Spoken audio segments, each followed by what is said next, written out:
While we're discussing business and people having a go, I want to give a rap to a bloke who's familiar to us here on this program and around 2GB. He's our phone whiz. We call him Ben the Phone Whiz. His real name is Ben Nash. And this is a bloke who set up a company. I've told you about him before. It's called iFix Electronics.com.au. So we thought this time of year, given what people are up to with parties and not at work and just enjoying life, might be the perfect time to get a phone fixing expert on the show. Now, Ben Nash is an expert from iFix Technology. They repair tablets, phones, computers for large companies and government organisations and also for the general public. And we've spoken to him before and he joins us on the line. G'day, Ben. You're unlucky enough, as I have before, to drop it in a body of water. All of a sudden you think the phone is kaput. Well, it doesn't have to be. Ben set up this business, ifixelectronics.com.au, and we've had him here in the building before fixing people's phones. And he is a phone whiz. He can recover the data from inside that device so that you don't lose all of the stuff that you need to get. So whether it's gadgets or computers or tablets or phones or anything else. But all you need to do is pick up the phone and call him, because you just post your phone to him and he fixes it and sends it back.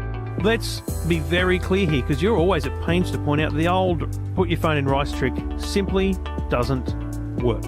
No, it doesn't. So that's myth busted, Ben. Like, it just does not work. It's total baloney. Correct. And he's a young bloke who started this thing. He saw a gap in the market, jumped into it, and he's ticked every single box. What do you do at that point? Do you do nothing? Right, so obviously everyone wants to do something straight away. So, and the immediate thing is dry it out. So they put it in rice, they put it in the sun, they heat it up with a hairdryer or something along those lines. But the first thing you need to do is just turn it off. Whether it's working or whether it turns itself off, either way, leave it off. So stop the current flowing around it and the electricity mixing with the water, essentially. Exactly, yeah. So like people will sort of say, oh, like it's still working. I don't think the water's affecting it. But there's still probably water inside the phone. It's just not sitting on a live circuit at this stage. But when you go put it in your pocket or you keep moving it around, eventually that water will sit on something bad. Usually my phone is through Channel 9, so they would do those types of things. I'd drop it off, and Fung, who works there in the IT department, who gets sick of me dropping a phone in that's been broken.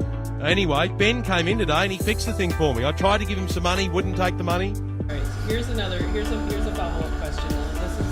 This is a challenge. I don't know if you saw this that Ben Duffy did when Ben Nash came over to play. Oh, the strobe thing? Yes. They set up a strobe light and had challenges. I think we should do that.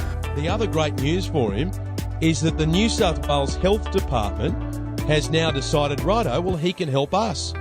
With all of the devices that are inside a department as big as New South Wales Health, instead of throwing this stuff away or getting a new one when anything breaks down, they have now done a deal with Ben. And ifixelectronics.com.au now repairs thousands of items for New South Wales Health. So there's a job creator for you. And well done to the New South Wales Health Department for giving a go to a young bloke who's having a crack and has done very well for himself. 1300 113 522. We're very proud of him. And the website is ifixelectronics.com.au. Write it down, because next time the phone is busted, you'll be wanting to have that phone number. 1300 113 522 or ifixelectronics.com.au.